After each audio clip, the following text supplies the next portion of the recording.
right, hold on. We're not live yet. Something happened to my broadcast. Uh-oh. Hold on one second. Uh-oh. SpaghettiOs. One second. I deleted the broadcast. So then it won't let me do another one. Hold on. Looks like the broadcast was deleted on Facebook. Try creating a new broadcast or just remove this destination from your broadcast and then re-add it. Okay, we're going to get there. Don't worry. And you'll be able to leave. Just 1 second here. I'll be right back.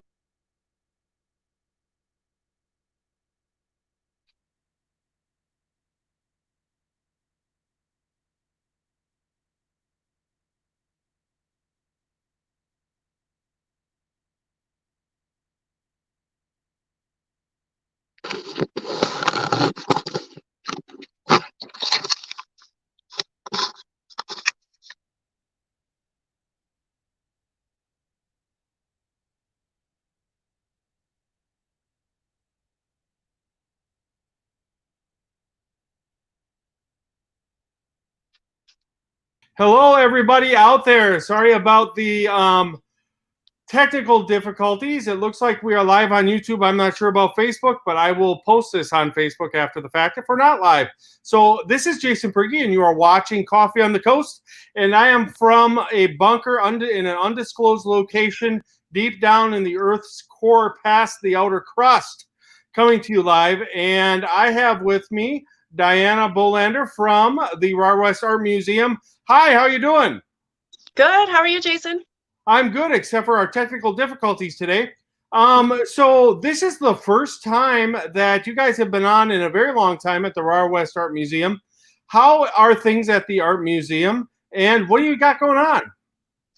Pretty good. Things are going good. We took a little break in March and April and May with the COVID closures, but we opened back up in June, and we've got a couple of great exhibits going on right now. We've got works from our collection throughout the historic mansion. We've also got a show called What They Were Wearing that we worked with a local shelter in Courage on, and it's about domestic violence in our community. And we also have a show of Ron Stokes' works, and we've got a couple of pieces on loan from Artsbridge, a couple of pieces of conceptual art, so something a little different for us. Wow, great. So conceptual art. Are we talking about this? Can I bring up that picture with the symbols? Sure, yeah. I like that. And Let's talk about that for a second. Yeah. That piece is on loan. It's by Terry Atkins. It's called Native Son Circus, and it's actually just around the corner from me right now. So at some point, you will hear it go off, and I don't know when it'll go off, but you'll know. It makes noise, and it surprises people in the galleries, which is fun. And Terry Atkins is an artist, an African-American artist who worked. Did you hear it? I did hear that. That was the art piece? Yes. Cool. Oh, there it goes again. So do the symbols just kind of shimmer and shimmy? I'll let them continue. Yeah, they kind of just go off. There's it actually was kind of a fun job for me. I got to put it together, and there's a whole metal frame underneath with a little computer in it and these little things that pop up that sort of play the symbols on a program. Yeah. And they go off every 8 to 12 minutes. There's different programs. Some are shorter, some are longer. And this piece was sort of inspired by the origin story for the jazz musician Charlie Parker, where he threw a cymbal across the room at someone. So what this artist likes to do is sort of bring to light stories about African-American history that would be untold otherwise. So that's one of those. Charlie Parker, the legend, also legendary for his antics, especially during his drug abuse days. What are we looking at here? Okay, this is a piece by Felix Gonzalez Torres, and it's called Untitled L.A. And this is actually an installation in another location. This is a photograph that they provided for us for marketing purposes.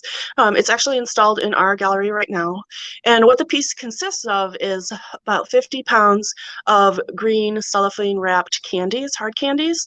And if you come, just so you know, they're green apple flavored. We do get that question sometimes. And visitors are invited to come and pick one up and take it and eat it, and sort of become part of the performance of the piece itself. So, and it's a really interesting piece.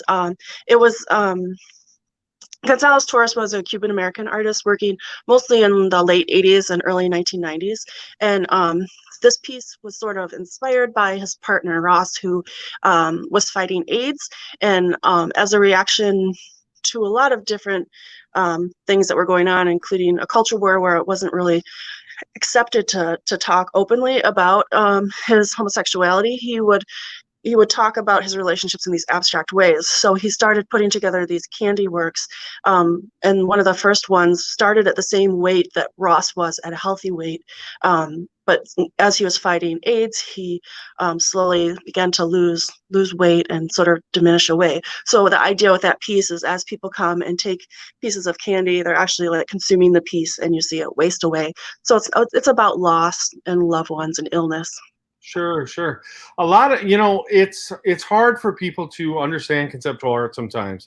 I grew up in Sheboygan, Wisconsin, and actually I accredit the John Michael Kohler Art Center for saving my life, right? So I lived in a very poor home, but I was able to go in and enjoy the art there. And sometimes it was hard to understand. But eventually I got involved with the art. And it really is special when you have a piece that speaks to somebody, like that piece probably will. And that's really cool. So good on you guys for bringing that stuff.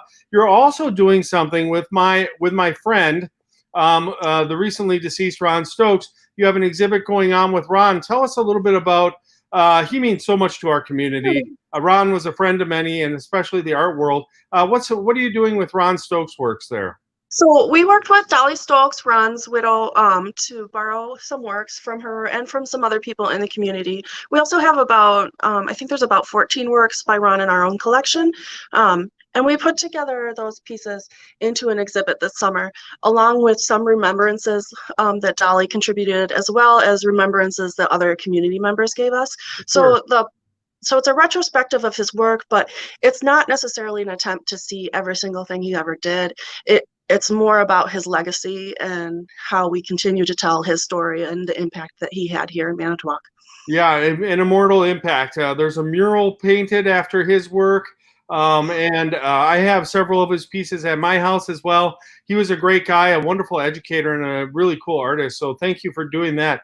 What's in the future, in the immediate future for the Rahr West Art Museum? Sure. What they were wearing in the Ron Stokes exhibit, forgive me, I wrote this down because I don't always remember dates. Those are up through August 9th. And the Arts Bridge exhibit with the two conceptual pieces, that'll be up through September 13th. So after the Ron Stokes, where I'm right now, this show comes down, we'll have the members in the county show. So that's where we invite people who are members of the museum and people who live in Manitowoc County to submit work, and we focus on local artists for a little while. And if people are interested in that, the drop-off, the week where the drop-off is August 11th, and they can find more information in the forms and everything on our website. Very, very cool. Well, we look forward for more from the Rahr West Art Museum. I really want to get with you guys and find out what's going on there on a regular basis. So thank you so much for kicking off this episode, technical difficulties and all. We really appreciate it, and keep up the good work over there. Thank you, Jason. Thank you so much for joining us. Have a great day. I just want to bring up real quick for our viewers that are watching this. Oh, I don't have it, but what is the Rahr West Art Museum website? Sure, it's rahrwestartmuseum.org. You can also get to it, since we're part of the city, by going to manitowoc.org. Perfect. So, folks, if you're interested in any of these exhibits, make sure you hit up the Rahr West Art Museum and mask up and get over there and enjoy some wonderful art during the summer. And the AC is always on. Is that correct? Yes, we try to keep it a constant humidity here. Awesome. Thanks. Have a great day. You too.